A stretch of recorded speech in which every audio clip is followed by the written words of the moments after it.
Bien, vamos a empezar entonces. Muy buenas tardes. Ayer hemos trabajado los conceptos muy densos ligados a la responsabilidad social desde la filosofía. Hemos pasado por Carlo Apple, Paul Ricoeur, Emmanuel Levinas, por supuesto, y otros filósofos muy importantes. Y un poco nuestra conclusión fue que podemos decir que la responsabilidad social amplia las responsabilidades, no extiende las fronteras de la responsabilidad de cara a una nueva situación ontológica, que es una situación donde como sujetos tenemos impactos globales, ¿no? Lo que hace que si tenemos impactos globales debemos tener responsabilidades globales, ¿no es cierto? Y desde el lado del objeto también, los objetos se han extendido muchísimo, ya no son herramientas en la mano del ser humano, entonces que el hombre podría manipular, son más bien objetos mundo, como dice Michel Serres, objetos cabelludos, enredados, como dice Bruno Latour, y eso hace que vivimos, habitamos dentro de nuestros objetos más que los manipulamos.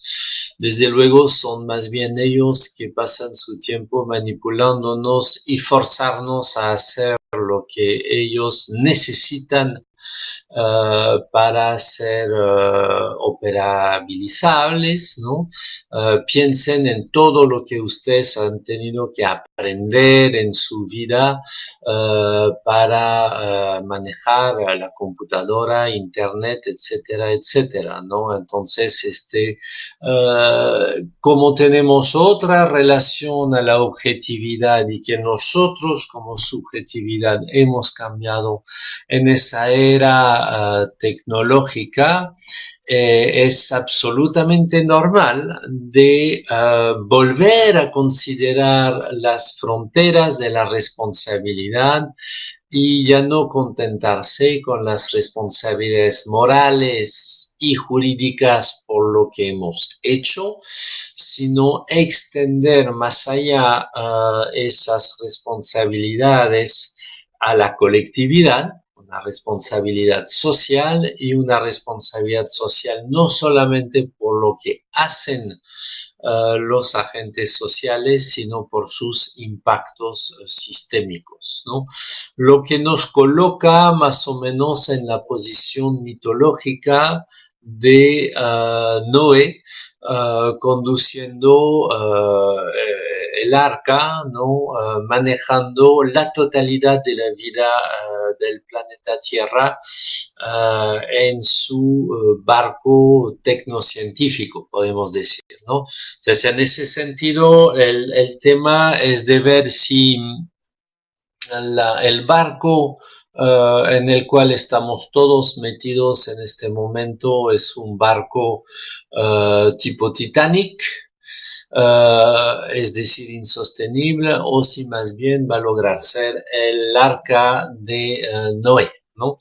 Y en ese sentido, pues necesitamos de esa responsabilidad ampliada, ¿no? Habíamos dicho que pasamos de los actos a los impactos de los actos y pasamos de ser autores de actos a ser interactores de impactos en situación de corresponsabilidad. Entonces, por supuesto, es mucho más incómodo, por supuesto, es mucho más borroso, por supuesto, es mucho más exigente y esta exigencia, lo habíamos dicho, es una exigencia de carácter político, la responsabilidad social crea una nueva subjetividad. Esa subjetividad es obviamente un sujeto colectivo, no individual, y ese sujeto colectivo es una red de cooperación políticamente orientada para una sociedad responsable, ¿no? Entonces, hoy en día, las externalidades negativas de nuestra sociedad tecnocientífica mundializada nos obligan a hacer esas redes y humildemente desde nuestro pequeño curso estamos en ese esfuerzo de crear un consenso entre nosotros para actuar juntos para una red de cooperación en una sociedad más responsable de sí misma, ¿no? Entonces, esto lo primero que quería ver antes de abordar esos 6 dilemas que les he prometido analizar hoy. Esto nos conduce a algo bien importante a nivel de la filosofía de la calidad.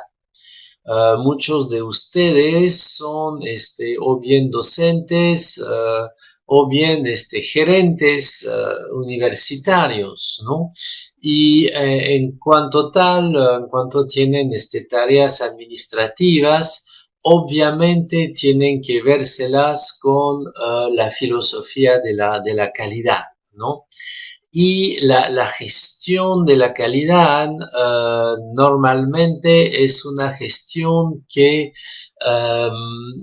define su objeto que va a gerenciar, que va a tratar de optimizar, considerándolo en sí, ¿no? Es decir, en el vocabulario de Bruno Latour, como un objeto calvo, no como un objeto cabelludo. Y lo toma fuera de su contexto y lo analiza fuera de su contexto para maximizar, para optimizar, para mejorar constantemente dicho objeto, ¿no? Y obviamente esto puede tener impactos negativos y ese es el drama, vamos a conseguir a través de nuestra buena voluntad de hacer las cosas mejor, ¿no? Y nuestra buena voluntad de hacer las cosas mejor nos conducen muchas veces, ya que no miramos los impactos de lo que hacemos, nos conducen a empeorar la situación en lugar de mejorarla, ¿no? Entonces, yo les invito siempre a reflexionar que a nivel ético hay dos escándalos, ¿no? El primer escándalo es obviamente que la maldad quede impune. Eso es nuestro enorme escándalo ético de todos los días, contra la cual luchamos a través de la operatividad de la justicia, ¿no? Y el segundo escándalo es que el bueno, aquel que tiene buenas intenciones, haga cosas malas sin saberlo y sin quererlo, ¿no? Y eso ocurre muy a menudo, es un dicho viejo como la Biblia, que el camino que lleva al infierno está empedrado con buenas intenciones, ¿no? Pero es exactamente lo que nos ocurre cuando por buen corazón nos decimos solidarios con una causa o por buen espíritu responsable, profesionalista, pensamos optimizar alguna cosa que nos ha sido confiada y en realidad no miramos los impactos negativos que puede tener, ¿no? Entonces, dentro de esa filosofía de la calidad, lo que les quería decir es que un objeto siempre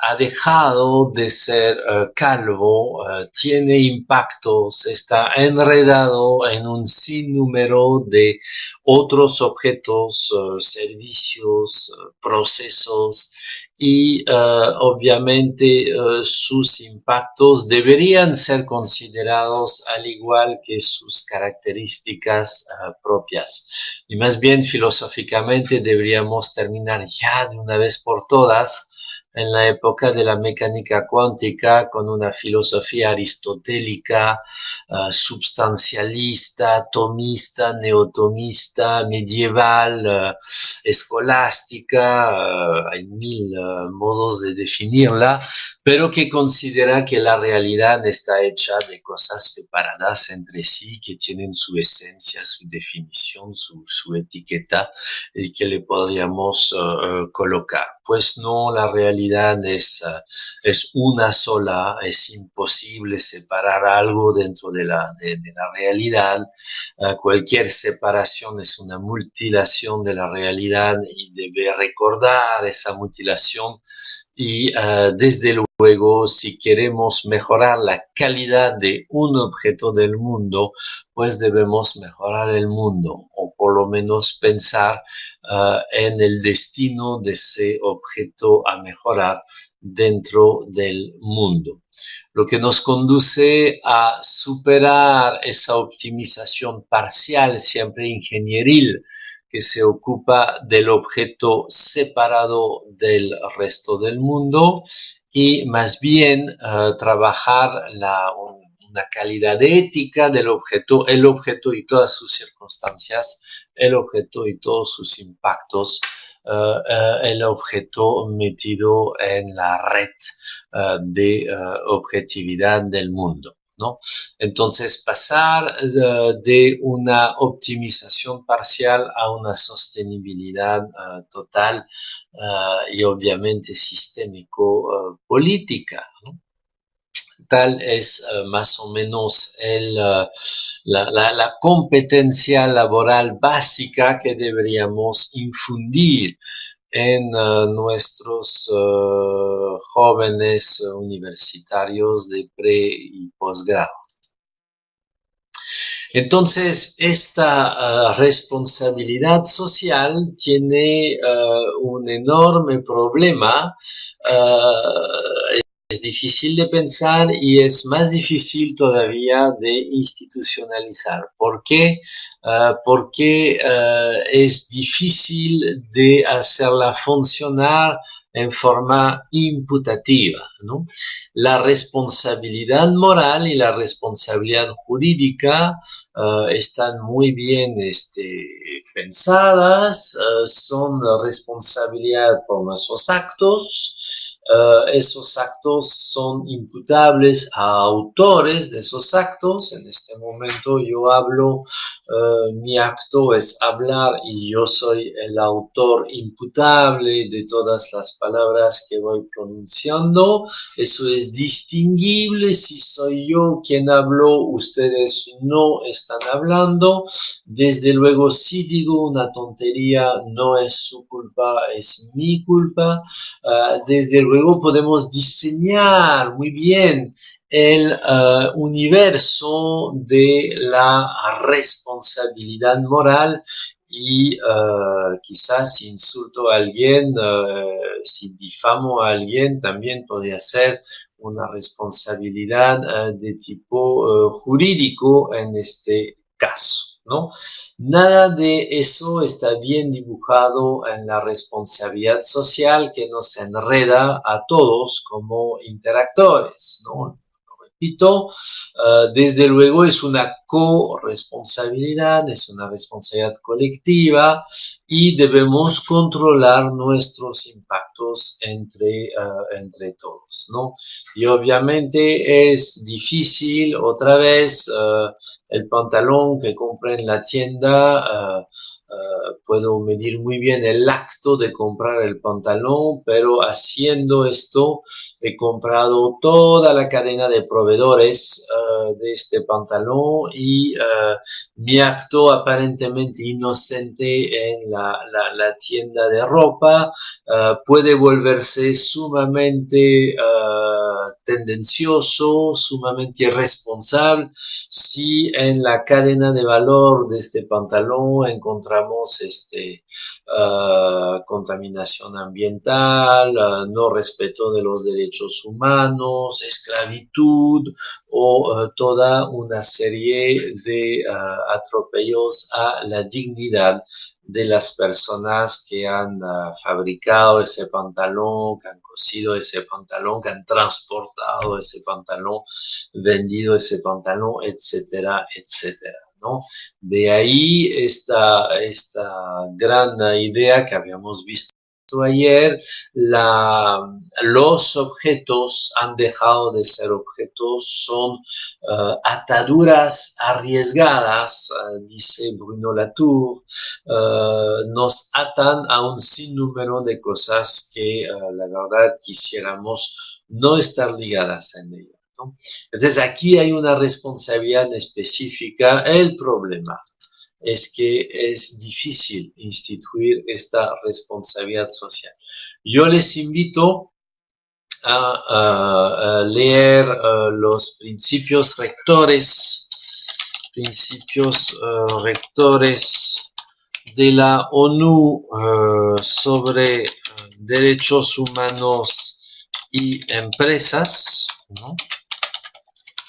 Son muy interesantes esos principios rectores y muestran bien que la enorme dificultad para las empresas para respetar los derechos humanos es empezar a aplicar un deber de vigilancia, un deber de diligencia, dice el texto, la due diligence en inglés, un deber de diligencia en toda su cadena de valor, en toda su cadena de proveedores, ¿no? Y eso obviamente es complicado si el objeto que vende la marca ha pasado por muchas manos, muchos países, muchos contratos, muchos talleres, microempresas diferentes a través del mundo, ¿no? Entonces, ¿cómo instituir esta responsabilidad social? Es un gran tema. Lo que hacemos en este curso es tratamos de entenderla mejor, cosa que es un paso esencial para su mejor institución y sobre todo enseñanza en nuestras universidades, ¿no? Bien, entonces quiero abordar los dilemas de nuestra clase de hoy, que espero va a ser más corta que la clase de ayer para tener más tiempo para conversar y para responder a preguntas.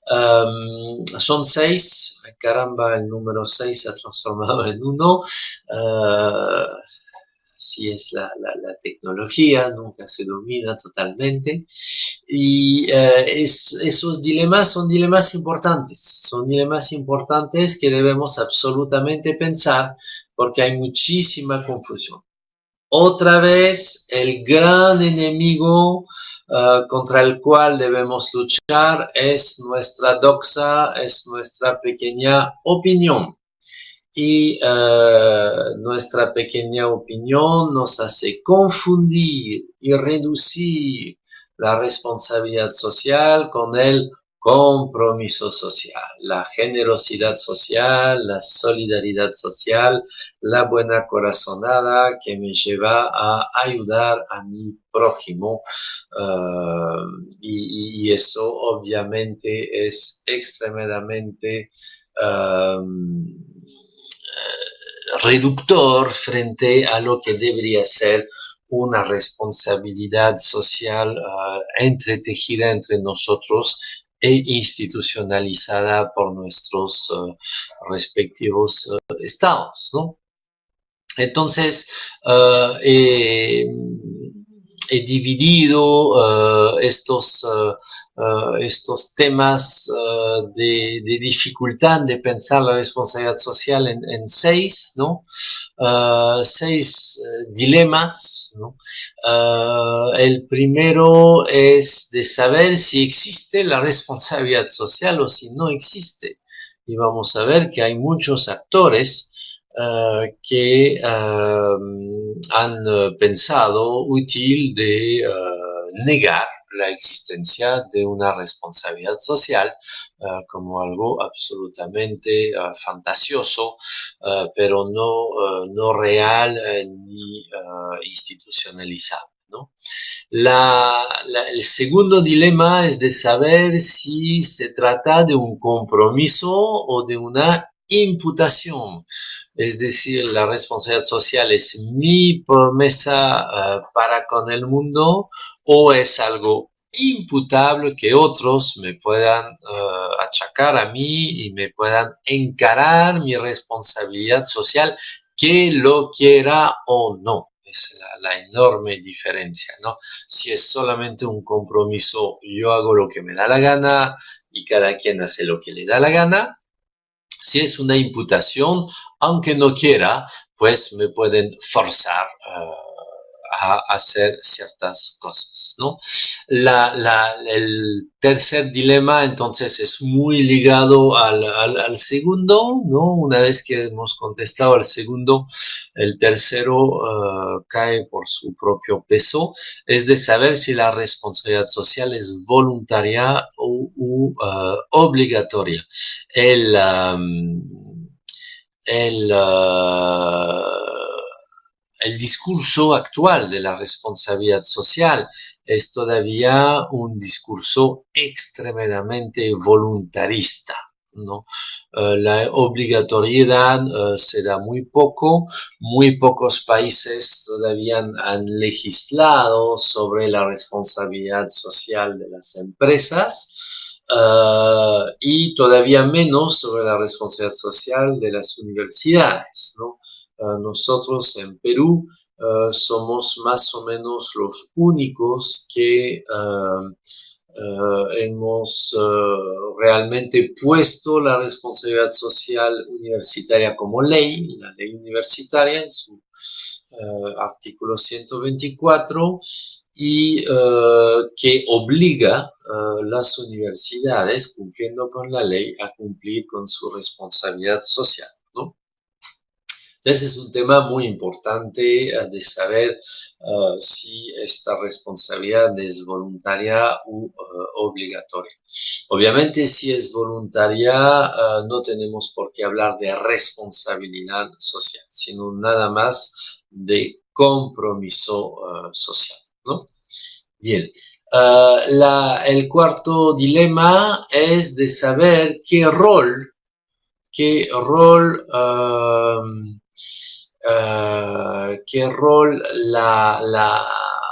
atribuir a las partes interesadas, ¿no? Si le tenemos que informar, tomar en cuenta esas partes interesadas dentro de la organización o si realmente necesitamos tener una, una alianza con ellos de tal modo que vamos a lograr una co-creación, ¿no? Eso es bien importante y hay toda una pelea sobre esas partes interesadas, que es un concepto extremadamente borroso y sin embargo muy utilizado en la época actual, ¿no? El quinto dilema es de saber si la responsabilidad social se conjuga en singular o en plural, ¿no? Por el momento, las organizaciones conjugan la responsabilidad social en singular, que es una contradicción de término, pero así es, ¿no? Es realmente un poquito estúpido de ver que cada empresa hace su directorio de responsabilidad social, su proyecto de responsabilidad social, su informe GRI y las universidades hacen, hacen más o menos lo mismo, ¿no? Corto porque Keila que nos acompaña y que se llama en este momento Unión Úrsula 2, nos dice que ya ha compartido el enlace del video del primer día de clase. Entonces, con ese link ustedes pueden acceder a la otra clase que hemos dado ayer, ¿no? Muy bien. Entonces, como les decía, ¿no? La responsabilidad social la vemos como una responsabilidad en cada organización que se vincula con sus partes interesadas, sus partes interesadas, ¿no? Y muy pocas veces, desgraciadamente, la consideramos como un deber de alianzas entre las organizaciones, ¿no? Eso también es un gran tema. Y el sexto dilema, que es el más importante, sin duda, filosóficamente hablando, porque es determinante sobre la definición que deberíamos tener de responsabilidad social, es de saber si finalmente la responsabilidad social es una responsabilidad de imputación de las consecuencias del actuar de las organizaciones para atenuar sus efectos negativos del sistema, o si es una misión de transformación social, ¿no? La, la, las alianzas entre diferentes organizaciones, ¿no? Entonces es bien importante porque por un lado hay una pelea para saber si es un compromiso, no, nada más, es decir, no una responsabilidad o una imputación, ¿no? Entonces, si realmente hay una imputabilidad, entonces estamos frente a un verdadero concepto de responsabilidad. Pero segundo, hay que ver si esa imputación es una imputación de las consecuencias del actuar, ¿no? Entonces, por ejemplo, una empresa petrolera derrama petróleo en la selva o en el océano, entonces, es una consecuencia de su actuar, le imputamos esa consecuencia y ella debe mitigar y tomar en cuenta todas las normas de seguridad para no tener esos efectos negativos, ¿no? O bien si se trata de una misión de transformación social, es decir, exigimos a las organizaciones empresariales, universitarias, públicas, privadas, ONGs con sin fines de lucro, una transformación social para cambiar el sistema, ¿no? Y eso es bien importante de entender esta diferencia. Entonces entramos en el meollo del asunto. Primer dilema, ¿existe la responsabilidad social o finalmente no existe? Entonces les he puesto a la izquierda dos hombres de derecha que piensan que la responsabilidad social no existe. Tenemos obviamente al famoso Milton Friedman, que en su libro Capitalismo y Libertad en los años 70 ya había empezado a pelear contra esta joven noción de responsabilidad social empresarial en la época, y obviamente, según él, era una absoluta tontería, ya que una organización empresarial tiene fines de lucro, su única responsabilidad ante la sociedad, decía Milton Friedman, era de maximizar los beneficios, ¿no? Ojo, con un comportamiento obviamente ético, legal y sin engaño, ¿no? Entonces tienen una cita muy famosa de Milton Friedman: en una economía libre, el business solo tiene una responsabilidad social y ninguna más, ninguna otra, ¿no? Utilizar sus recursos y emprender actividades destinadas a acrecentar sus beneficios en la medida en que practica una competencia abierta y libre sin engaño ni fraude, ¿no? Entonces, obviamente, con esta mentalidad, la organización está cerrada sobre sí misma, es aristotélica, tiene su definición, su entelequia, tiene su propósito, tiene su esencia, y al considerar esa esencia absolutamente calva y separada de cualquier otro problema de la organización, esa organización pues es autista y se debe dedicar a su propio propósito. Entonces, si mi organización es un club de fútbol, tiene que hacer fútbol. Si mi organización es una empresa con fines de lucro, tiene que lucrar, ¿no? Entonces es una visión extremadamente simple, simplona, simplista, pero desde luego seductora, ¿no? Que obviamente hay muy pocos todavía que defienden esa tesis radical de la Escuela de Chicago, ¿no? Pero hay muchos todavía que lo piensan y sobre todo muchos que actúan como si así fuera, ¿no? Y tenemos a Arnold Gehlen, que es un filósofo alemán de derecha muy dura, que escribía eso en su libro Moral e Hipermoral. La palabra responsabilidad adquiere significado claro solo cuando alguien está conducido a asumir públicamente las consecuencias de sus actos, estando al tanto de ello. Es bien importante. A ver, cuando vemos la responsabilidad solamente como responsabilidad por actos, uno, y dos, por actos cumplidos, es decir, una responsabilidad frente a las consecuencias de los actos, ¿no? No hay responsabilidad social. Entonces dice Gehlen, lo hará el político en relación con el éxito, el industrial o fabricante ante el mercado, el funcionario ante la crítica de su superior jerárquico, el trabajador ante el control de sus resultados.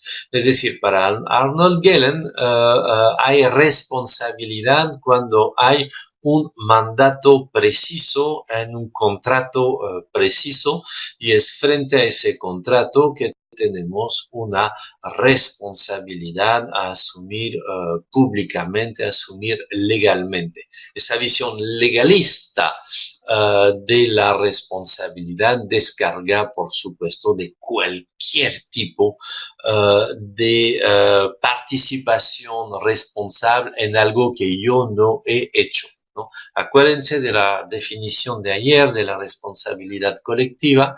Es una responsabilidad por algo que yo no he hecho. Eso es bien importante, si no sería mi responsabilidad moral y jurídica.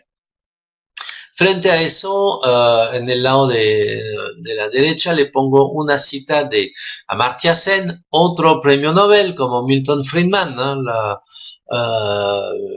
Sen no tiene nada que envidiar a Friedman, también fue premio Nobel, pero obviamente desde otra visión de la economía, y en su libro La economía es una ciencia moral.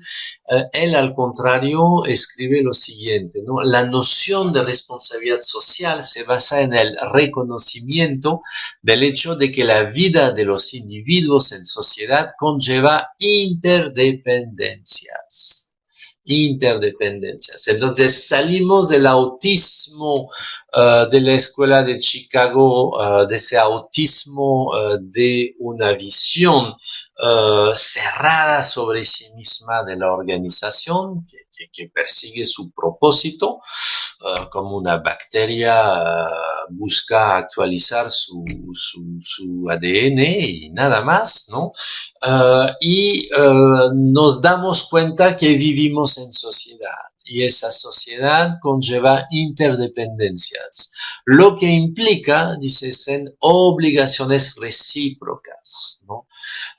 ligadas a las relaciones económicas, políticas y sociales que mantienen mutuamente, fíjense, tres palabras, ¿no? Muy parecidas: interdependencias, recíprocas, mutuamente, ¿no? Esa mutualidad. Entonces, en base a esta nueva conciencia de que una organización siempre está tejida en un entorno de múltiples otras organizaciones, individuos, grupos, procesos, y que todo eso es el tejido de la vida, y que ese tejido de la vida tiene que tener obligaciones mutuas y recíprocas. Obviamente, a partir de ahí hay responsabilidades ante la sociedad, ¿no? Entonces les pongo el cuadro abajo como un poco conclusión de ese dilema, ¿no? Las externalidades negativas de las organizaciones y la ética de la sostenibilidad nos obligan a instituir una responsabilidad social más allá de las responsabilidades individuales. Es difícil de hacer, pero es necesario y ético. Entonces, al primer dilema: ¿existe una responsabilidad social o no? Yo diría, debe existir una responsabilidad social. Es un concepto ético, ¿no? Y si debes hacerlo, como decía Kant, entonces puedes hacerlo.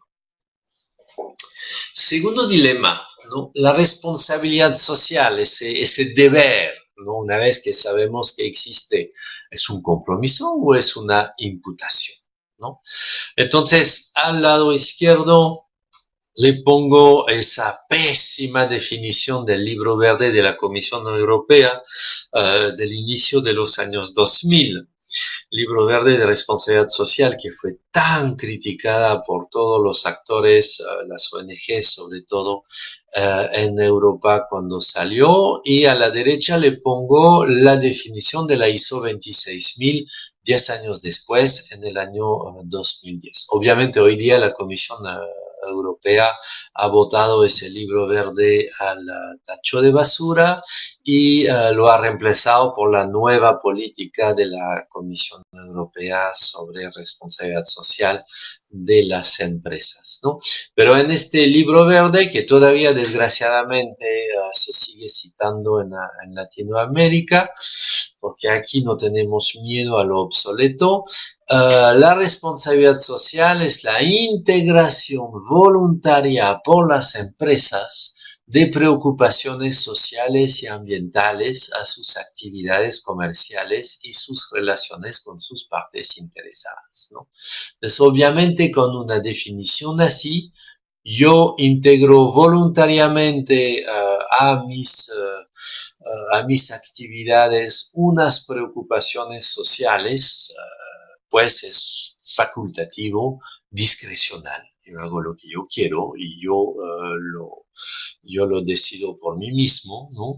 Depende del buen querer de los directivos de las empresas, por supuesto, y nadie puede obligar a nadie a ser solidario, eso está bien claro. Desde luego, esta definición de la responsabilidad social como integración voluntaria, como compromiso, es ética, efectivamente, pero en el mal sentido de la palabra. Es ética en el sentido de que no puede ser jurídica.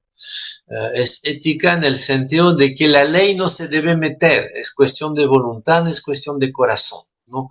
Pura voluntad, pura corazonada, que ninguna ley puede obligar.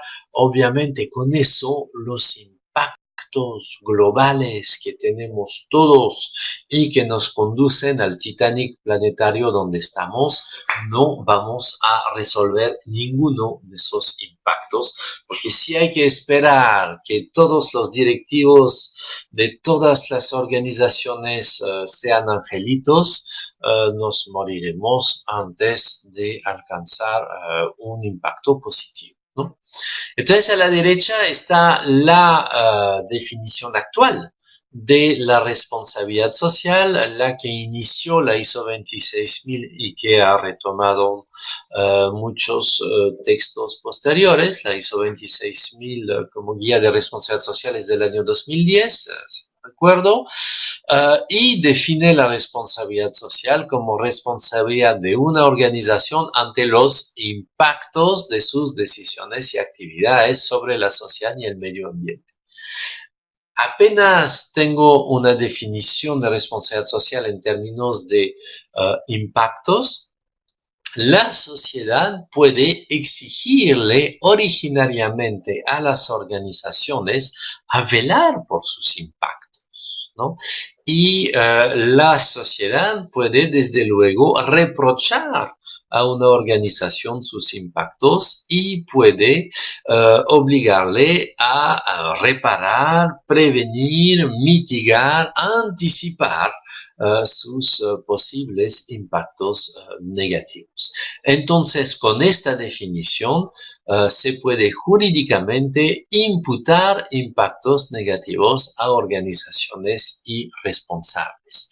Has participado en el cambio climático, has tenido complicidad por emplear productos hechos por esclavos en algún remoto país del sur, pues te vamos a castigar, vamos a hacerte un juicio y tendrás que pagar por esta práctica ilegal e inmoral, ¿no?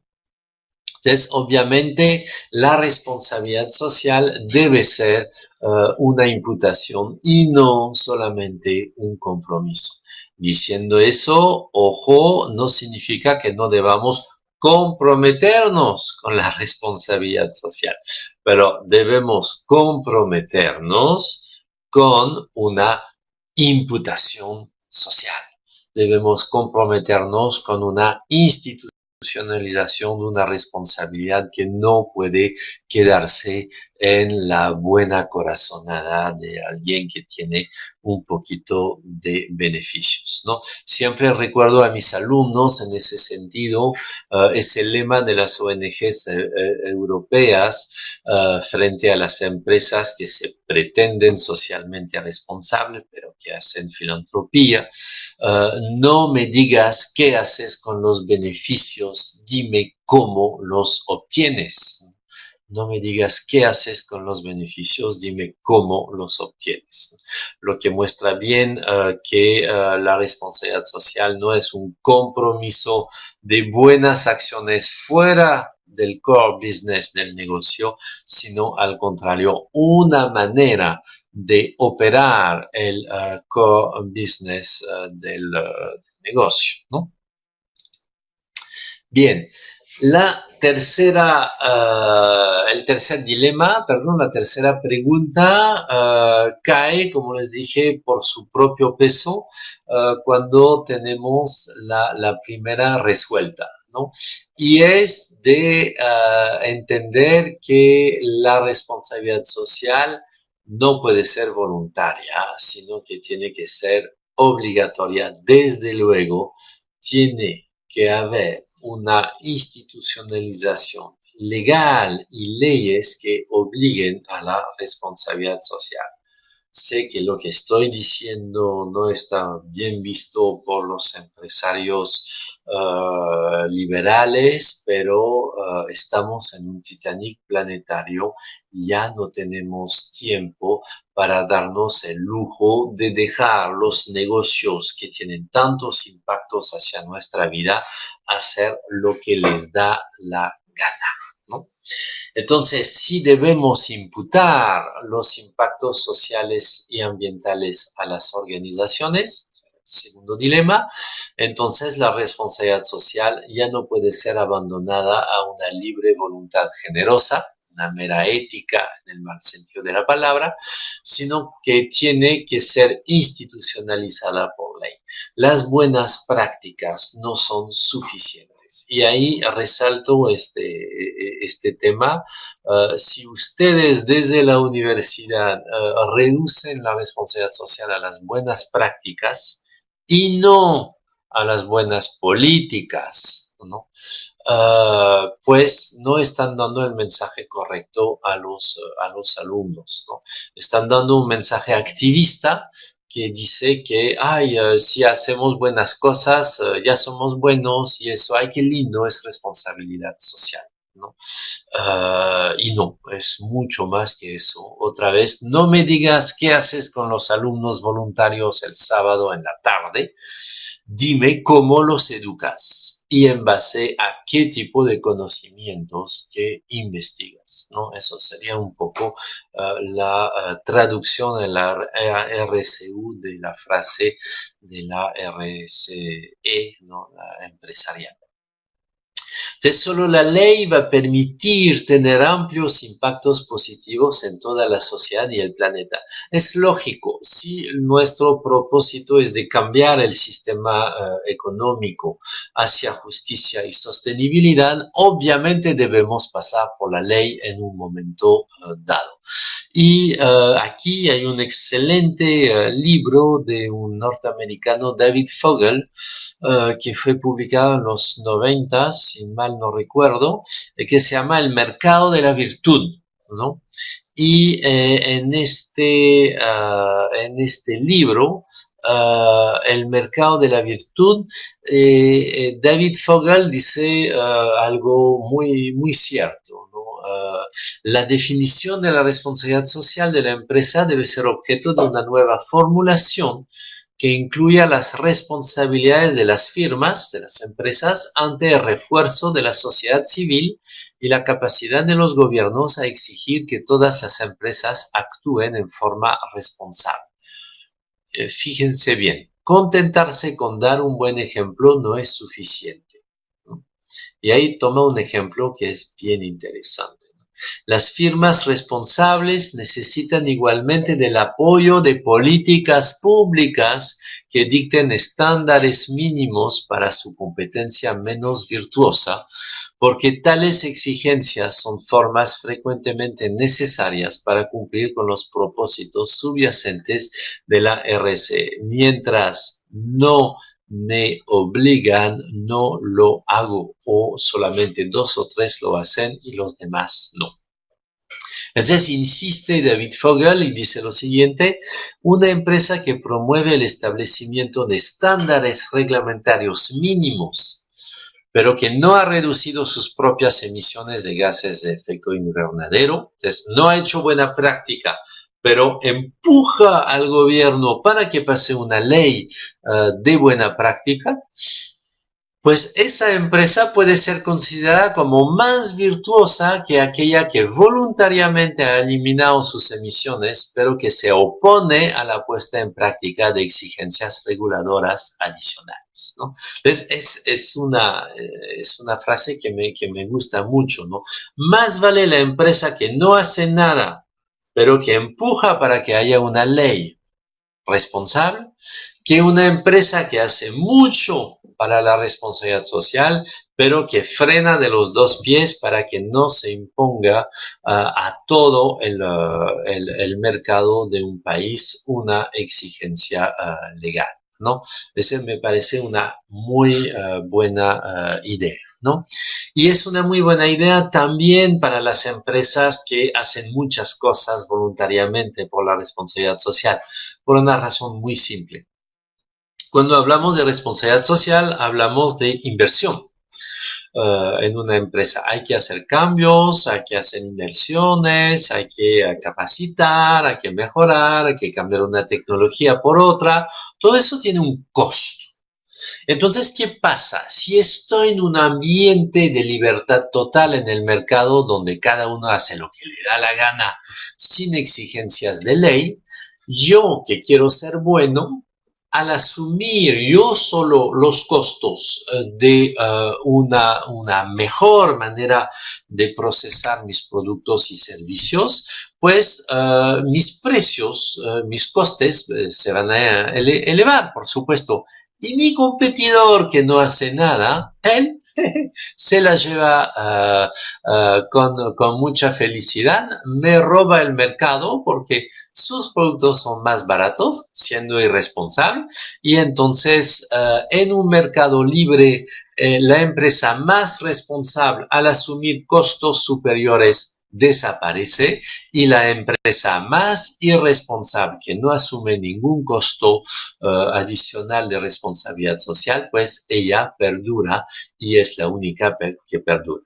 El mercado, si no se lo reorienta por ley y si no se le obliga por ley a cumplir con la responsabilidad social y ambiental, siempre va a privilegiar a la empresa la más irresponsable de todas, ¿no?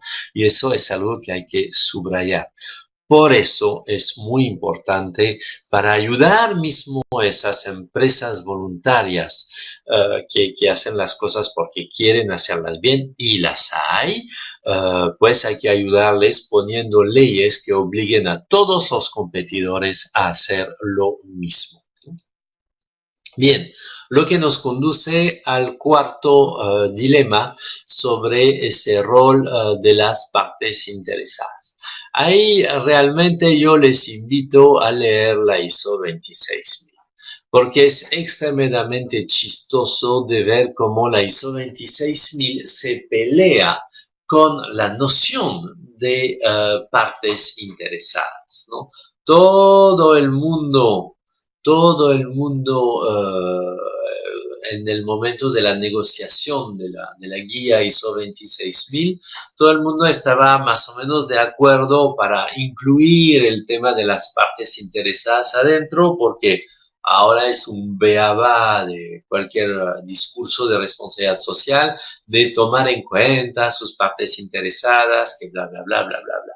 Pero la ISO 26000, que fue redactada por gente bien, bien, bien inteligentes, obviamente tenía que criticar esa noción. Y fíjense en el recuadro, en el esquema de la derecha, ¿no? Ahí se ve que la organización está en un dilema si teniendo impactos hacia la sociedad y el medio ambiente y hacia sus partes interesadas, ella tiene que responder por las expectativas sociales y medioambientales generales o responder por los intereses de sus partes interesadas, ¿no? Entonces, obviamente, en la organización hay partes interesadas como el sindicato, los empleados, los vecinos, etcétera, y la sociedad en su conjunto tiene otras expectativas, ¿no? Y fíjense lo que dice la ISO 26000 en ese recuadro. En la mayoría de los casos, una organización ya conoce o puede llegar a conocer fácilmente cuáles son las expectativas de la sociedad sobre cómo la organización debería tratar sus impactos. Claro, basta conocer la ley.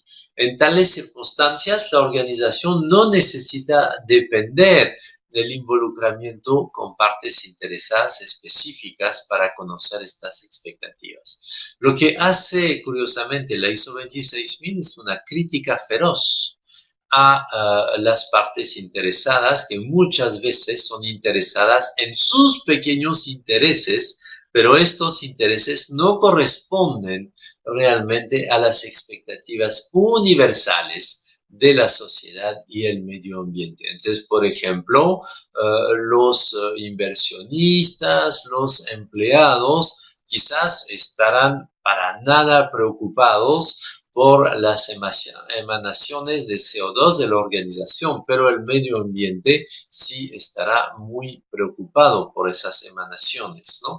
Entonces, es bien importante de ver que la teoría misma de las partes interesadas es sumamente discutible y no es un camino, repito, para entender la responsabilidad social de una organización, ¿no? La tesis de Freeman, ¿no? Edward Freeman, de los años 80, como que la responsabilidad social es tomar en cuenta las partes interesadas que afectan y pueden ser afectados por la organización, pues no es una buena teoría, porque esas partes interesadas muchas veces tienen intereses que no son universalizables, ¿no? Entonces, ¿cómo responder a este dilema sobre las partes interesadas? Yo diría lo siguiente. Primero, hay que superar el concepto de partes interesadas y más bien asociarse con socios especializados, con socios muy agudos, ¿no? Escuchar a los vecinos que gritan por el ruido de la fábrica no es suficiente. Hay que asociarse con Greenpeace, con World Wide Fund for Nature, con unas agencias especializadas en medio ambiente para saber lo que hay que hacer científicamente hablando para reducir los impactos negativos ambientales de una fábrica.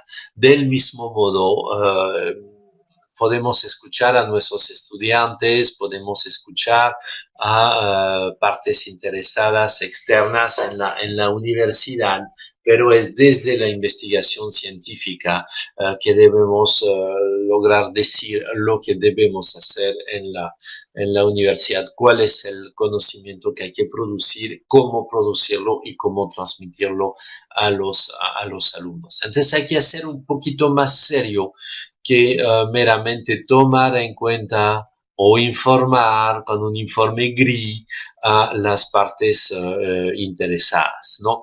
Ojo, muchas veces, sino para decir todas las veces, la organización que sea con o sin fines de lucro, cuando haces un mapa de partes interesadas, la define como a ella le da la gana, en forma más o menos discrecional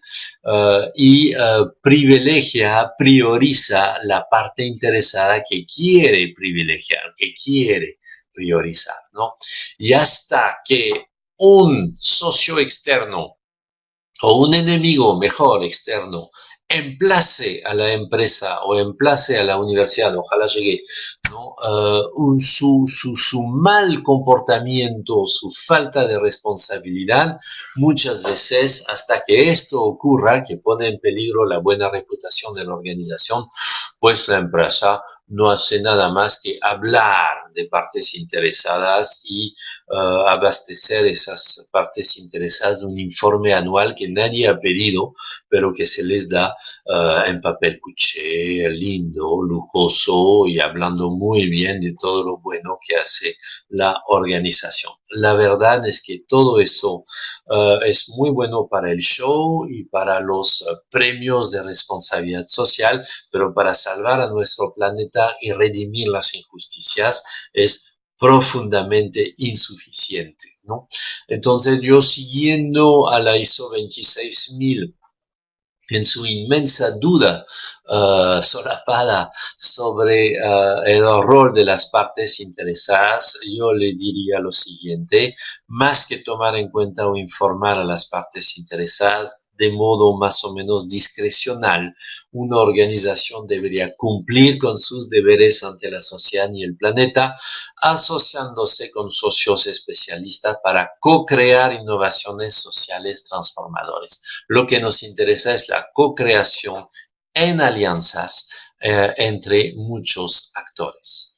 Lo que nos conduce a el dilema siguiente, que es el dilema de saber cómo se conjuga la responsabilidad social. Si se conjuga en forma solitaria, en singular, o si se conjuga a través de alianzas, ¿no?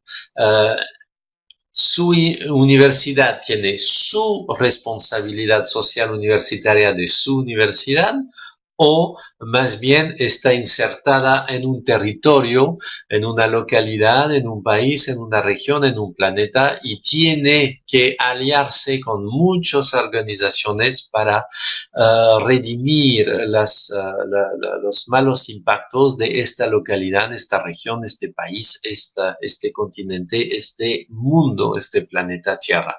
Pues obviamente lo segundo, lo que nos interesa en los 4 peldaños que le pongo aquí son los cambios sistémicos. Otra vez estamos en un Titanic planetario, no son las buenas acciones que van a cambiar el Titanic planetario. Entonces, fíjense en esos 4 peldaños, lo interesante es que los 2 primeros, las buenas acciones, el buen cumplimiento, entonces para nosotros la extensión, la previsión social, ¿no? Y la gestión interna de los impactos, entonces ahí sería la gestión de las relaciones laborales, la gestión de la toma de decisión democrática, la gestión del medio ambiente en el campus, etcétera, esa gestión interna de impactos, la gestión de la buena educación, ¿no? Todo eso lo puedo hacer a solas, ¿no? Entonces ahí los 2 primeros peldaños es una responsabilidad social solitaria. Yo no necesito de nadie para emprender buenas acciones y temas de gestión interna, ¿no? Pero los otros 2 peldaños, las alianzas territoriales, obviamente ya ahí se trata de una corresponsabilidad entre organizaciones. ¿Para qué? Para lograr cambios sistémicos, ¿no? Entonces, si realmente yo quiero cambiar el rumbo industrial de la región donde está situada mi universidad para empujar, qué sé yo, por ejemplo, la permacultura, el cultivo orgánico, ahí necesito alianzas. Ahí necesito alianzas con gobiernos locales, con microempresarios, con grandes empresas, con municipios, etcétera, etcétera, con un montón de actores para empujar el tema hacia un cambio sistémico. Entonces, yo creo que en una escala de responsabilidad social, cada vez que vamos subiendo otro peldaño, vamos acercándonos a mayor responsabilidad social, es decir, mayor impacto positivo y menos fotos para la galería. Lo que nos conduce al último dilema, ¿no? Que es el dilema, yo diría, central, filosóficamente hablando, para terminar de definirnos esta responsabilidad social. Pues aquí el dilema, como les decía, es de saber si lo único que debo ver es la imputación de las consecuencias para cada organización, cosa en la cual se queda la ISO 26000 todavía, ¿no? Entonces se trata que cada organización haga cosas para atenuar los efectos negativos de su propio actuar, ¿no? O si más bien la responsabilidad social es una misión de transformación social en alianzas territoriales para cambiar el sistema, ¿no?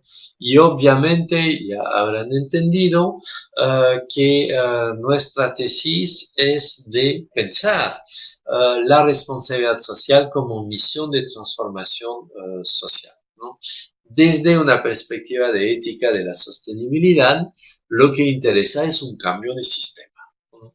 Y no una mera atenuación de malas consecuencias con algunas buenas prácticas dispersas. La responsabilidad debe llegar a ser transformadora, revolucionaria en el sentido de una revolución tecnológica, una revolución de innovación, una revolución económica, en el sentido en que realmente podamos pensar que el siglo XXI estará seguido por un siglo XXII para los Homo sapiens sapiens, ¿no? Esto significa que la imputación jurídica, ojo, absolutamente necesaria, hemos visto en los primeros dilemas que hemos tratado, la responsabilidad social debe ser obligatoria, desde luego imputativa, pero esa imputación jurídica no es suficiente, ¿no? Castigar, multar, sancionar, quitar la buena reputación, ¿no? Hacer un boicot, no es suficiente para asegurar que las organizaciones van a ser cada vez más responsables. ¿Por qué? Porque la responsabilidad social otra vez necesita alianzas, o sea, no necesita que yo salga el buen alumno del salón, ¿no? Una responsabilidad social meramente reactiva, imputativa, me hace decir, uy, me van a juzgar mal si no actúo bien, ¿no? Entonces, ¿cómo hago? Voy a hacer mi informe GRI, voy a poner en práctica una transformación medioambiental de mis procesos, voy a seleccionar a mis proveedores para que sea una selección justa, ya está, he hecho el check de buen comportamiento, soy el buen alumno del salón, listo, no tengo nada más que hacer. Pues siempre tengo más que hacer, porque el mundo se nos está acabando. Desde luego, mi buen comportamiento no es nada más que una gota de agua en el océano de insostenibilidad e injusticia que es nuestro mundo. A partir de esa reflexión, la responsabilidad social no es tanto una responsabilidad social, una responsabilidad imputación retrospectiva, como diría Paul Ricoeur, sino una responsabilidad misión prospectiva. Y ahí les pongo otra cita de Ricoeur, ¿no? Que ya hemos visto ayer, pero esa es otra más nítida, a la orientación retrospectiva que tenían en común tanto la idea moral de responsabilidad como la idea jurídica, ¿no? Ricoeur compara bien idea moral, idea jurídica y responsabilidad social, ¿no? Entonces, a esta orientación retrospectiva de la idea moral y jurídica de la responsabilidad, orientación en virtud de la cual somos eminentemente responsables de lo que hemos hecho, es la responsabilidad de retrospectiva.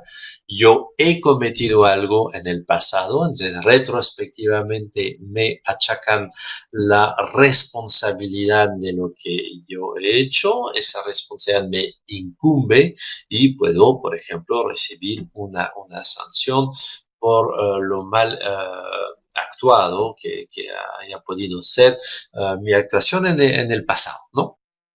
Entonces, a esta orientación retrospectiva debería sustituirse una orientación más deliberadamente prospectiva, en función de la cual la idea de prevención de los daños futuros se agregaría a la idea de reparación de los daños cometidos.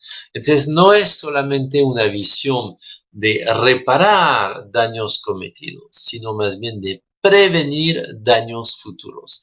¿Y cómo hago yo para prevenir daños futuros desde mi organización?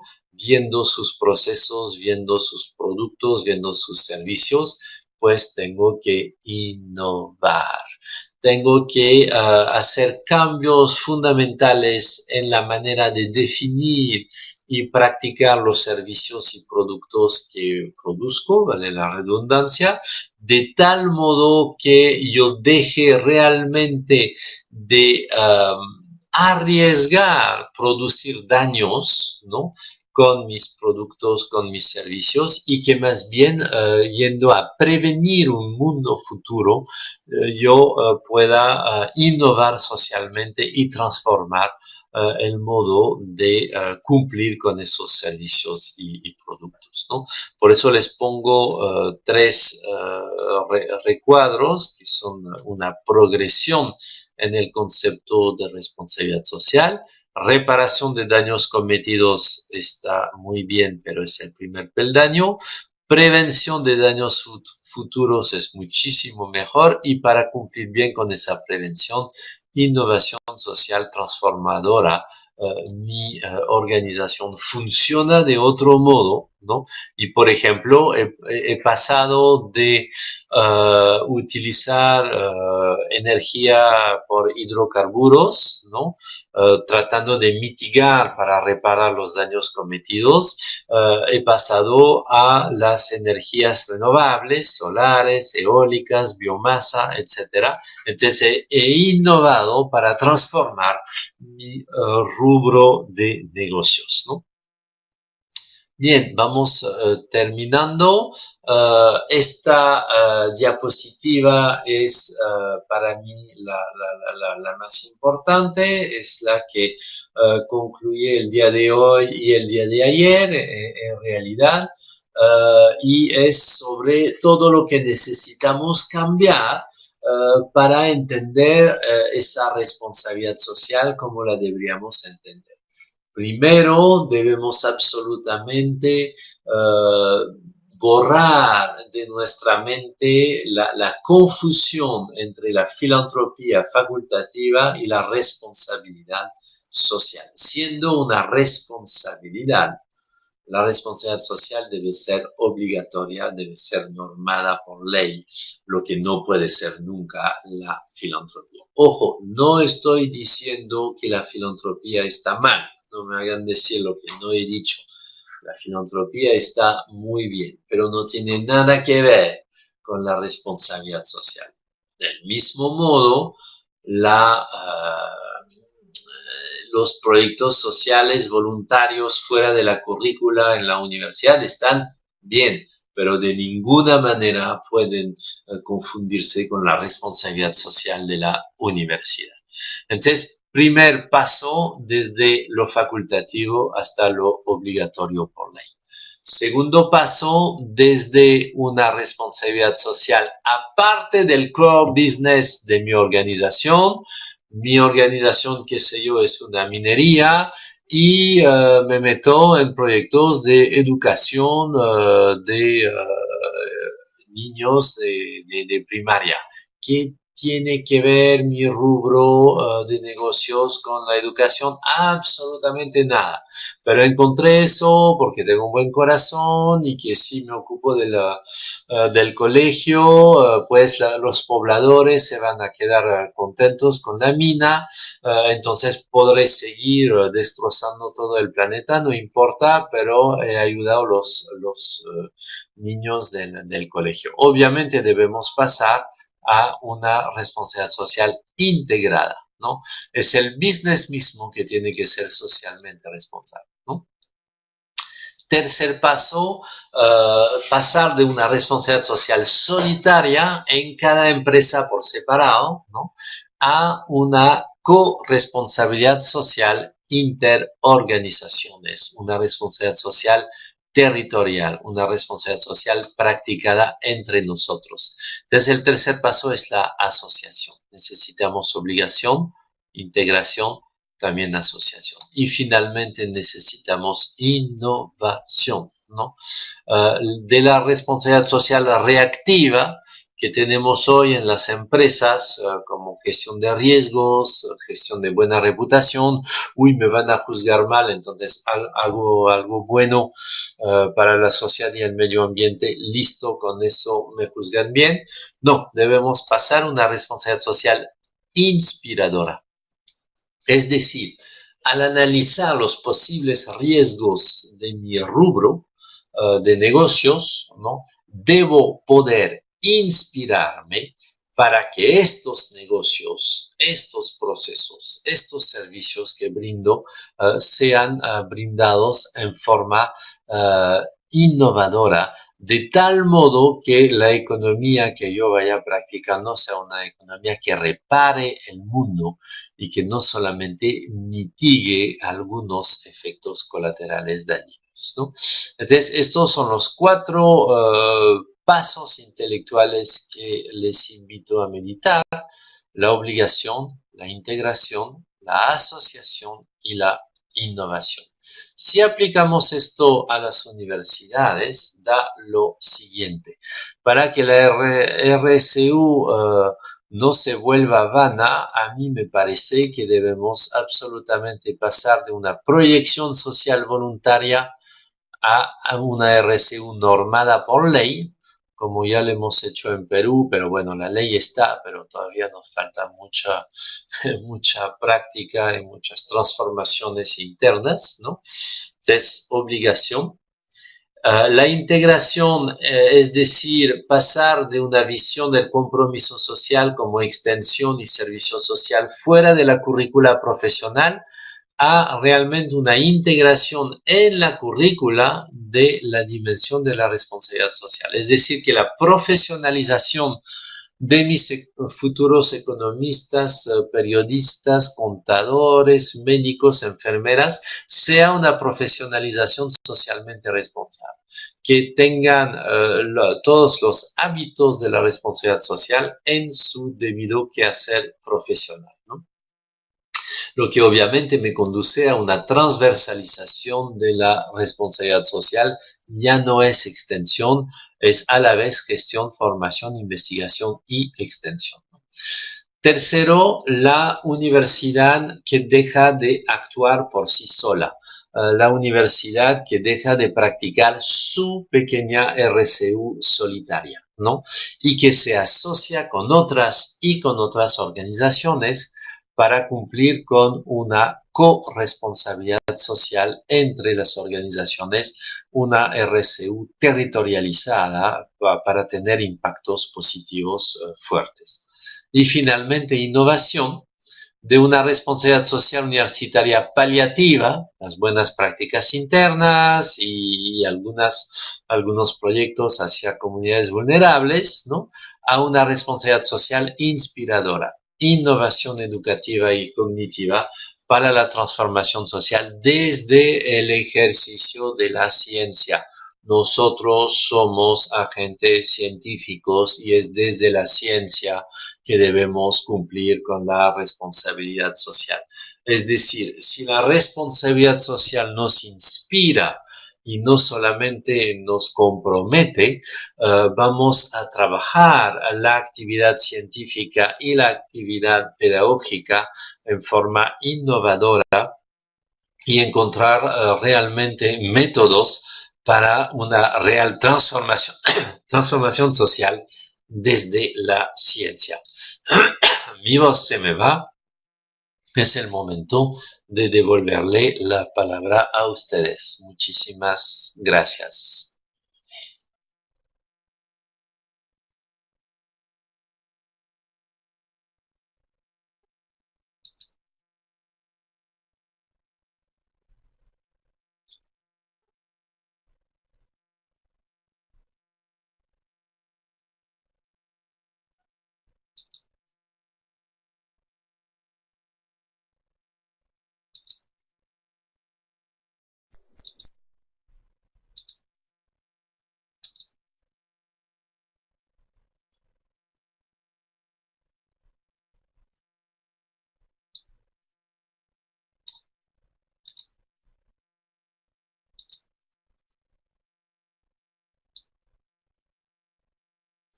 Bien, entonces yo los escucho. Si quieren tomar la palabra, tienen un pequeño personaje arriba que levanta la mano encima del PowerPoint, de tal modo que van a poder pedir el micrófono, se lo habilitamos y ahí después encima también del PowerPoint tienen un pequeño micrófono, tienen que hacer clic en él para poder hablar. Y si no, pueden trabajar desde el chat. Bárbara, hola Bárbara. Sí, sí, sí, los PowerPoint ya están en la... Keila ha mandado el link para volver a ver el video y los PowerPoint. Keila, ¿estás acá? Uh, ¿Cómo vamos a hacer con esos PowerPoint? ¿Van a estar en la página web Úrsula? ¿Cómo los vamos a tener? A ver si puedes compartirnos si tienes una idea. Técnicamente cómo se va a hacer eso, pero los PowerPoint sí, sí, sí se van a compartir. María Laura, conceptos muy claros y mucho por hacer. Gracias, gracias. Si te ha parecido claro, qué bien, porque sé que ayer era un poquito denso, ¿no? Um, Ahí está. Keila, comparto el enlace con los PPT, si los podemos enviar también. Los ha puesto en Isu Unión Úrsula. Ahí está. Bueno, aquí los tendrán, ¿no? ¿Cómo se logra esa profesionalización socialmente responsable si no hay completo compromiso de parte de autoridades y académicas? Mi caso particular es que suelen considerar algunos la RCU como pérdida de tiempo académico, justamente porque lo siguen considerando como algo aparte de la profesionalización. Es un tiempo perdido si la considero como proyección social, por supuesto, porque como tengo que formar mi ingeniero y tengo un montón de cosas que enseñarle, no me vengas que van a hacer un proyecto y ayudar, por favor, no tengo otras cosas que hacer. Entonces, es la integración y la asociación y la innovación que demuestran a la autoridad que el profesional del siglo XXI, para ser un profesional de verdad, tiene que ser socialmente responsable. Y que si no lo hacen, no es que forman un profesional bueno que no es socialmente responsable, es que forman un profesional malo. Un profesional de hidrocarburos que solamente piensa en hidrocarburos, hoy día es un profesional malo. Los principales países que trabajan con hidrocarburos en este momento están en su transición ecológica, por supuesto, porque han entendido que la economía basada en el petróleo, la economía negra, como se la llama, ya fue, ya es del pasado y debemos pasar a una economía verde, azul, naranja, etcétera, tienen varios colores, pero es bien importante entender eso, ¿no?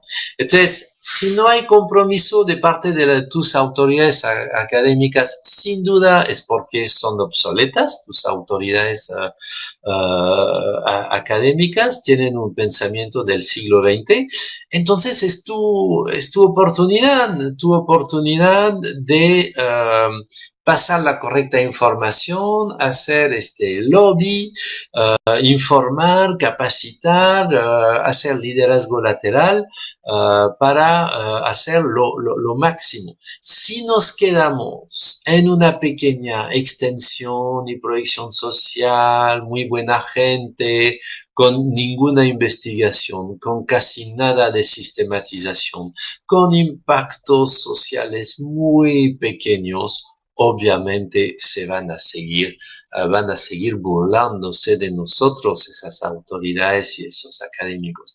Debemos realmente pisar el acelerador y demostrar que la ciencia de hoy y la formación profesional experta de hoy es una formación socialmente responsable o no es formación experta.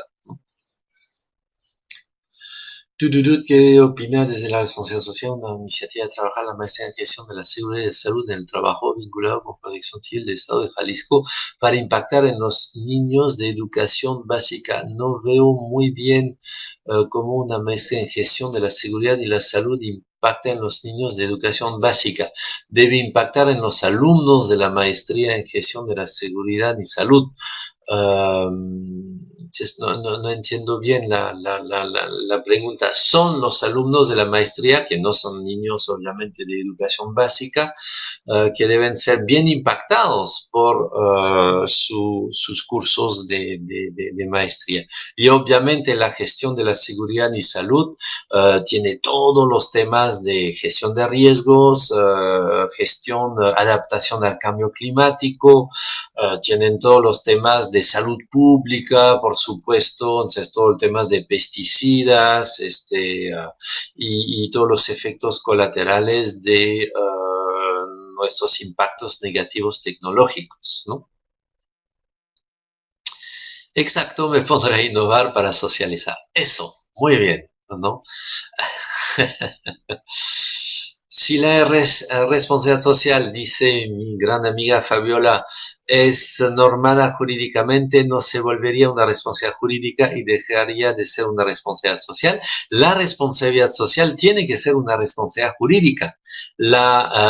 Por ejemplo, si el deber ético de no robar es normado jurídicamente y que hay una ley que prohíbe el robo, no por eso deja el robo de ser un tema de ética, ¿no? Pero es un deber ético de no robar que es sustentado e institucionalizado por un deber jurídico, lo que es muchísimo mejor, porque cuando puedo aplicar una coacción jurídica externa a la persona, obviamente hay todo el miedo a la policía, el miedo a la sanción, el miedo a la prisión, que facilita el buen comportamiento, ¿no? La ética siempre quiere ser ley, ¿no?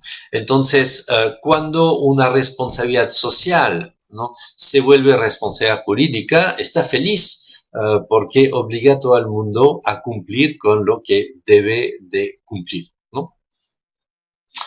La ley universitaria hace referencia a la RCU de manera general. ¿Conoce qué otras medidas están tomando para lograr el cumplimiento del RCU tal cual? Eso dice René, que debe ser obviamente peruana. Sí, obviamente hace referencia a la RCU de manera general y le toca a cada universidad hacer entrar eso en su plan educativo institucional, en su plan estratégico institucional, como una meta, si quieres, transversal de su planificación estratégica. Entonces, cada universidad lo tiene que aplicar y conjugar como puede. Sin embargo, estamos avanzando en CINEAC para exigir que ciertos estándares de acreditación, ¿no?, desde el CINEAC peruano, pueda contemplar cosas más concretas de responsabilidad social. Y en Úrsula tenemos las 12 metas.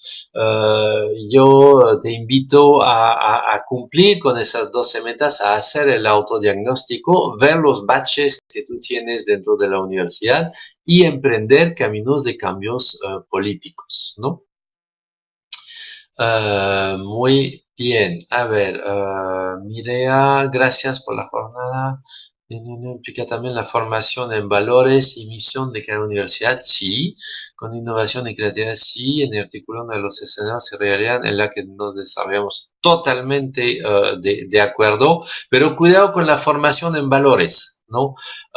Si es una formación muy genérica, hoy lunes toca honestidad, la próxima semana veremos integridad, esto no sirve para nada, es un bla bla bla. La formación en valores es la formación en lo que vale dentro de la profesionalización del futuro profesional, ¿no? Entonces, por ejemplo, un alumno de marketing, su formación en valores es una formación en no desvalorizar las personas que, por ejemplo, las mujeres que son más gordas que el 90, 60, 90, que trata de imponernos las publicidades en la televisión, ¿no? Es decir, formación en valores, discriminación dentro de la publicidad y lucha contra esa discriminación. Entonces, hay que trabajar con los alumnos en forma extremadamente concreta y articulada a su profesionalización. Es muy importante, ¿no? Entonces, por ejemplo, yo tengo alumnos de maestría en finanzas, ¿no? Pues con ellos yo veo el tema de la banca ética, el Triodos Bank, el Banco VIR en Suiza, las monedas alternativas, las campañas de finanzas sucias de las ONGs como CETEM, estamos viendo esos temas. Entonces, realmente hay una implicación desde la profesión del alumno para estudiar esos valores, ¿no? La prevención de los riesgos en los infantes. Sí, sí, sí, que los estudiantes de la maestría como aplicación, ¿no? De sus trabajos de maestría ayuden colegios de protección civil de los infantes, eso está muy bien, ¿no? Pero todos los riesgos, y hay un montón, ¿no? ¿Qué se come en la cantina de los niños, ¿no? Hay productos orgánicos o hay los mismos pesticidas, hormonas que le van a dar cáncer cuando tendrán 30 años o quizás antes, ¿no? Eso también es un riesgo. Es muy complicado el tema de los riesgos porque nunca terminamos de estudiarlos, ¿no? Muy novedosa tu crítica de la teoría de las partes interesadas. Sí, curiosamente, muy pocos la ven. No es tan novedosa. Hay muchas personas muy críticas con la teoría de las partes interesadas, ¿no? Yo tuve la suerte de tener como relator de mi tesis de doctorado a Michel Capron, que es un gran intelectual, un gran escritor sobre la responsabilidad social empresarial, profesor emérito de gestión en París 8, y él ha participado directamente en las negociaciones de la ISO 26000. Entonces yo tenía un acceso a realmente todo lo que se dijeron, ¿no? Pero efectivamente no está muy difundido, sobre todo en América Latina, donde muchas veces nos traen del norte una teoría, la aceptamos y la seguimos y sin mucha reflexión, ¿no? La verdad que la teoría de las partes interesadas no es muy buena. Vilma, has levantado la mano, yo te doy el micrófono. Hola François, A ¿me ver si escuchas? puedes hablar. Ah, qué Esta bien. vez, Vilma, ¿dónde Vamos a estás? levantar el volumen. Buenas tardes y muchísimas ¿Hola? gracias por tantos Sí, se te aportes. escucha, bajo, pero se te escucha. Hablemos más fuerte. Hola, hola, ¿me escuchan ahí? Ahí está muy Eh, bajo. ¿Puedes hablar más fuerte?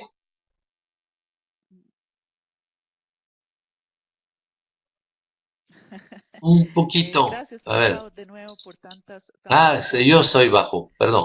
Ya, tanta dale. información valiosa. Quisiera que te refirieras a algo que vimos un poquito ayer, pero también hoy. ¿Qué es esa relación de la responsabilidad social empresarial y la responsabilidad social universitaria? Muchos autores y muchos estudiantes están realmente cuando construyen sus marcos teóricos y sus aplicaciones sobre responsabilidad social, derivando la responsabilidad social universitaria como si fuese un subproducto de la responsabilidad social empresarial. Me parece muy peligroso. Yo creo que en Úrsula hemos defendido muchísimo la visión latinoamericana que tiene la responsabilidad social universitaria Sí. especialmente. ¿Podrías ampliar sobre ese marco, por favor? Y muchas gracias de nuevo.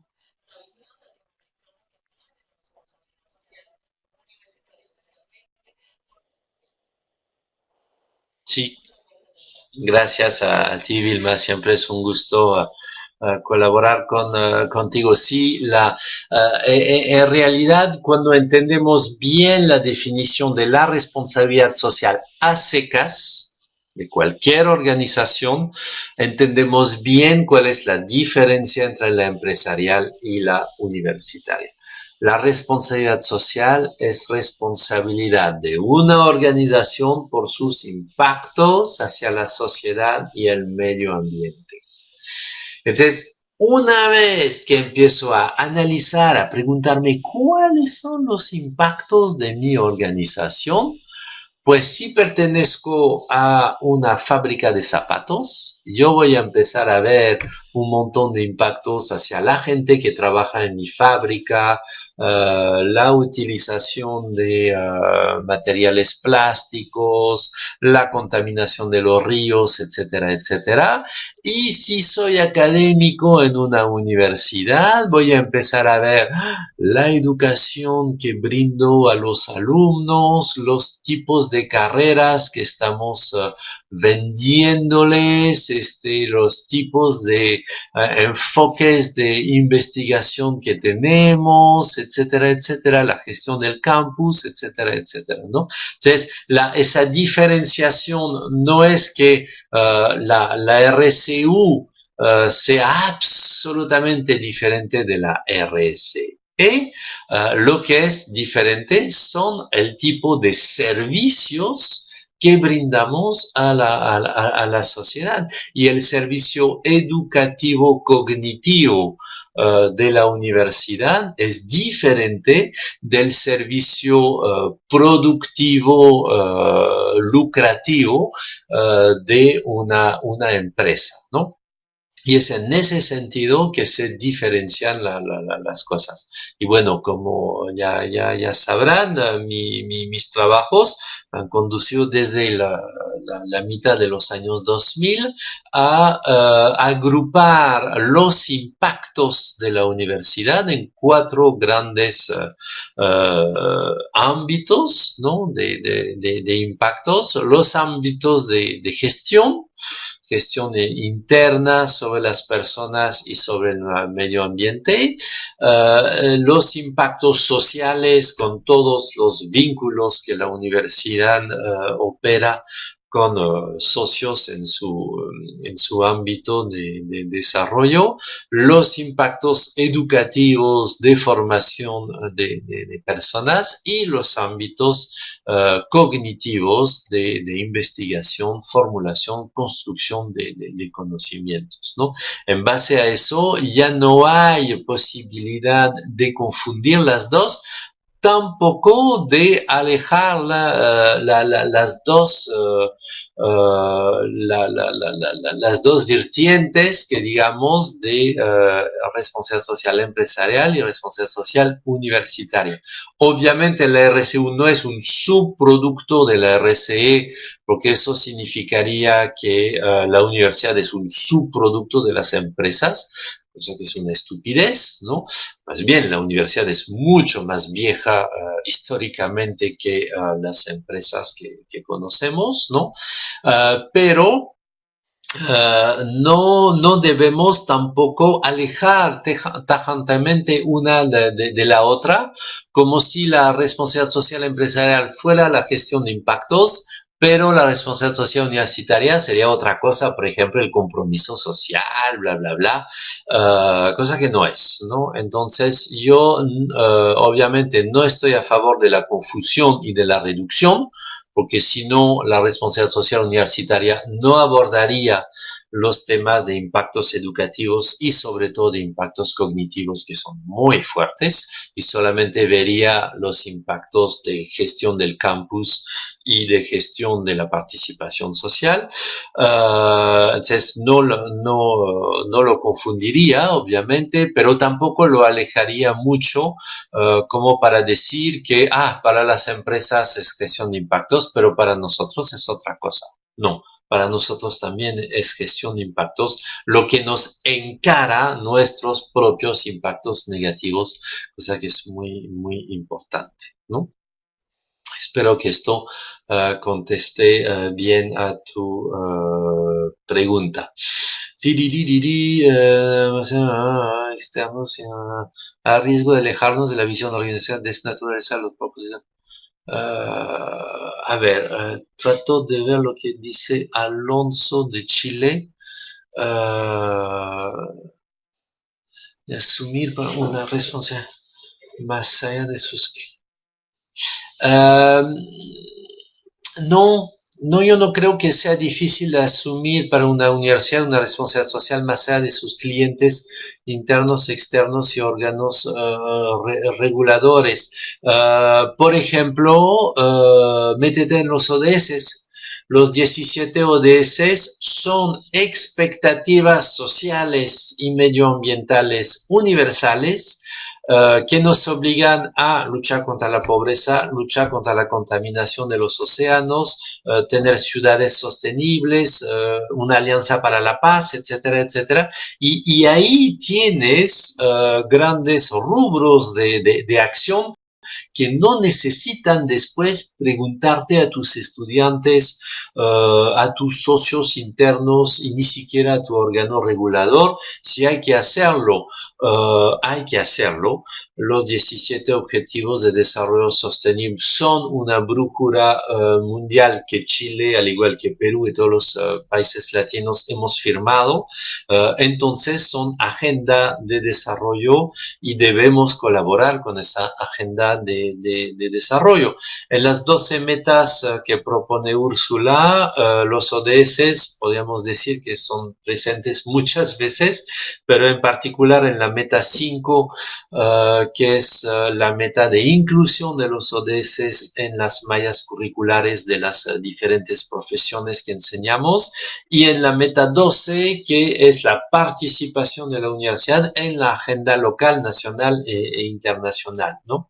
Entonces, yo no creo que puedan convertirse en obstáculos pasar por encima de la teoría de las partes interesadas. Al contrario, una de las tantas críticas a la teoría de las partes interesadas es justamente el hecho de tener que dar a todos, ¿no? Porque cuando uno empieza a ver el mapa de sus partes interesadas, wow, son un montón y son contradictorios, entonces, ¿a quién voy a dar y a quién no? Y ahí entramos en obstáculos. Y muchas organizaciones, como confunden la responsabilidad social, que es más innovadora, con un toma en cuenta las expectativas de tus partes interesadas, dicen, no quiero meterme en ese lío, porque si empiezo a dialogar con mis partes interesadas, me van a pedir 1000 cosas que yo no voy a poder asumir, entonces mejor no me meto calladito nomás y no hago responsabilidad social. Entonces yo creo más bien que es la teoría de las partes interesadas, que es un freno y es una dispersión ilegítima y una relativización de los deberes universales de la responsabilidad social y es esa teoría de las partes interesadas la que es un obstáculo más que la teoría del desarrollo sostenible. Cuando entendemos la responsabilidad social como trabajar para el desarrollo sostenible desde la curación de nuestros impactos negativos, las cosas se alinean y realmente llegamos a un trabajo muchísimo más concreto, ¿no? A ver, Fabiola, en el dilema 2 definimos que la responsabilidad social es imputación y en el 6 que es una misión. ¿Cómo ligar ambos conceptos? Sí, he tratado de decirlo, quizás no muy rápido.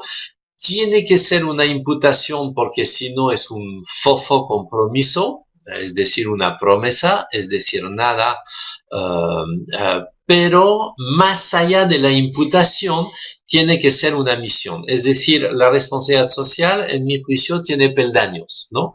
El peor peldaño es el peldaño del compromiso. Hago lo que quiero, mi buena acción, yo les prometo, me voy a portar bien, voy a ser generoso, ¿no? Ese es un bla, bla, bla. Segundo nivel, la imputación. Ay, caramba, me pueden reprochar mis impactos negativos.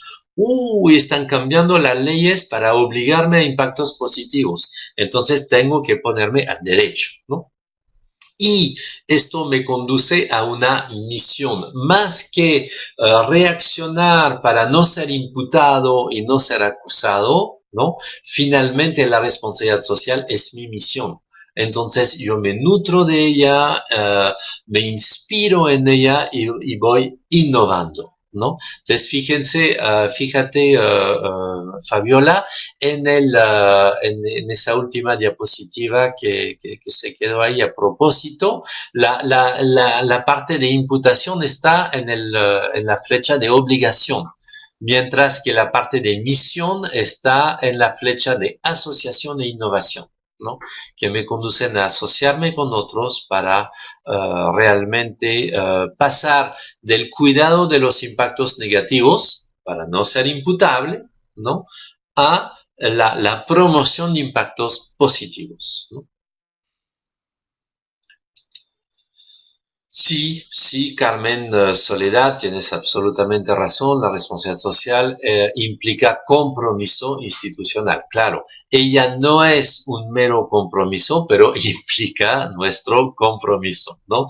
De igual modo, mis responsabilidades ante mis hijos me son imputables. Y un juez me puede condenar si no asumo mis responsabilidades. Pero para asumir mis responsabilidades frente a mis hijos, tengo que comprometerme con ellos, tengo que amarlos y querer que ellos se desarrollen bien, ¿no?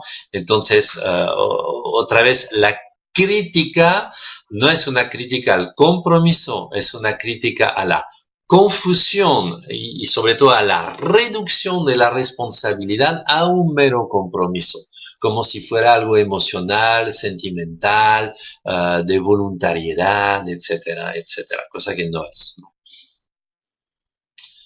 Muy claro, no había el link con los ODS y el instrumento aportado por Úrsula. Gracias. Sí, ok. Sí, tienen que ver en la página Úrsula. No sé si nuestra pobre Keila, que trabaja mucho, está acá todavía. Si nos puede poner el link con las 12 metas de Úrsula, de la investigación continental, eso nos ayudaría mucho, ¿no? Leticia, la RSU debe ser una tarea en común con la que de voluntad y corresponsabilidad institucional. Sí, muchas gracias. En el cambio de óptica, las diferentes... Ay, ¿cuánto?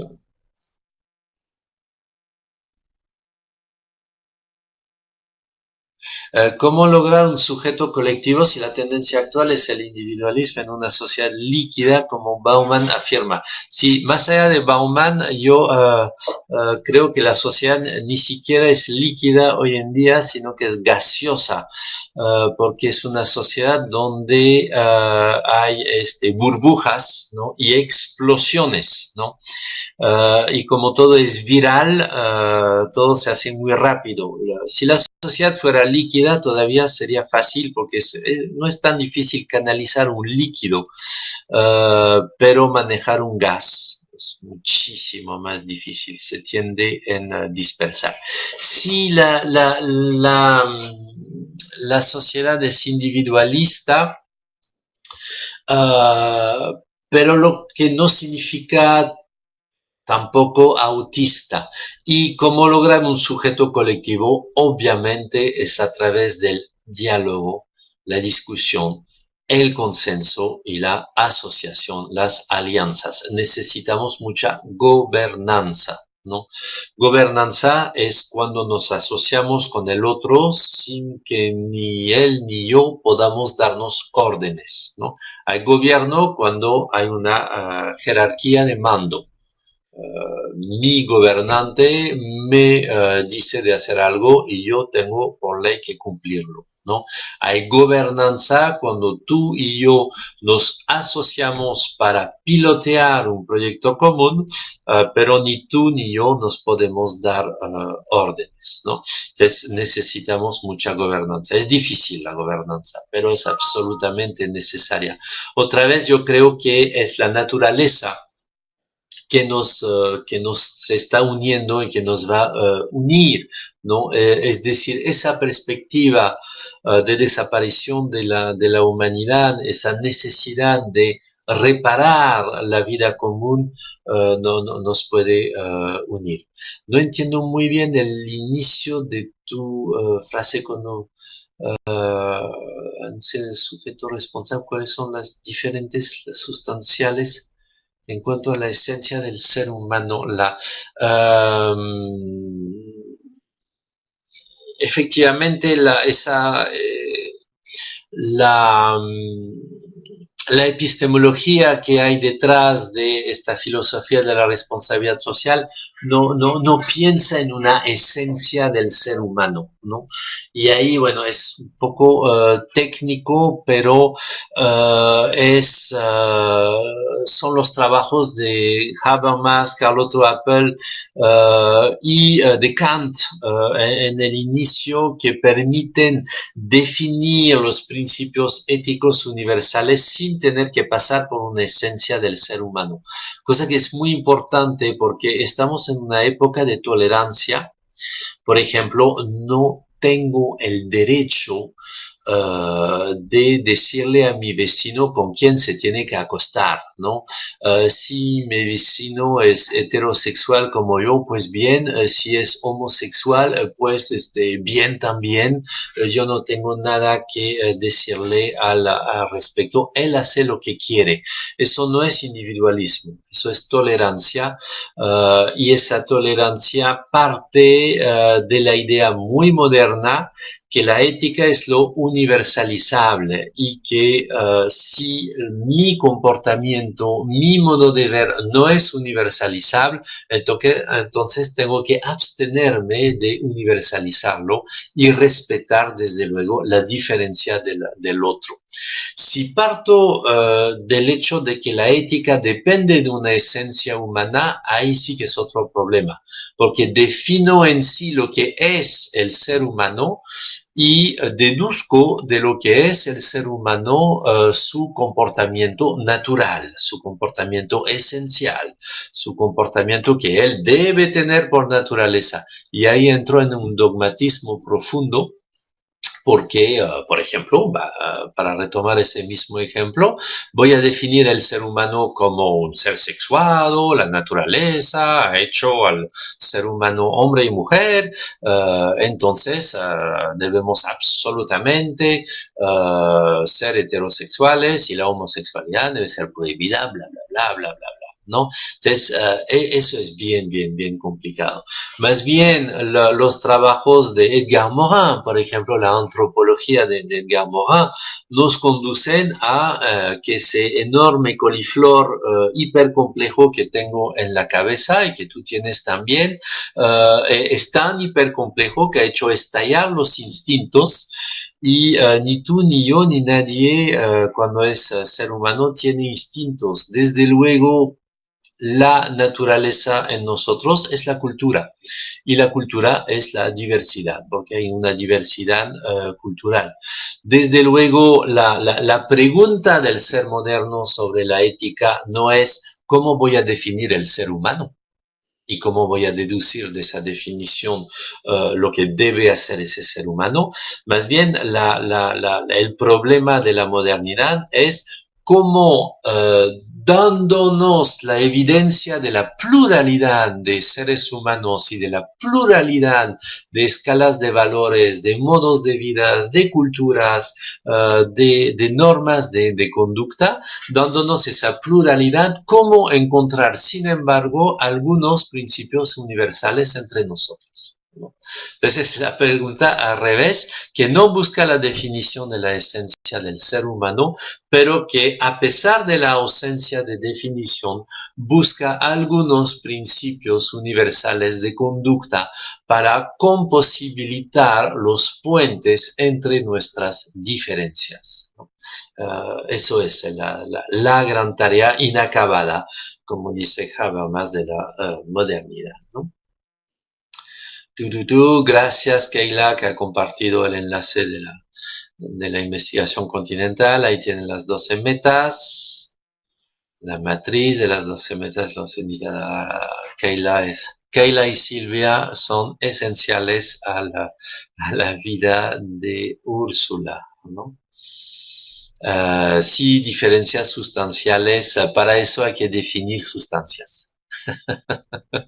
Si ya no nos permitimos definir sustancias, es bien difícil, ¿no?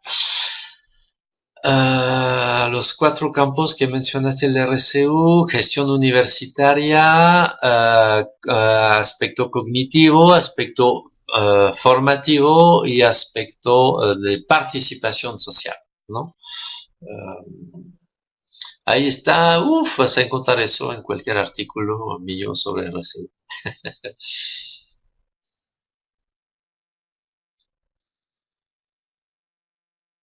Hay que actualizar los propósitos de la partida. Sí, sí, Sí, estoy absolutamente de acuerdo contigo, Alonso. Hay que actualizar y hay que trabajar más los ODS, ¿ah? La verdad, yo creo que es un buen combate.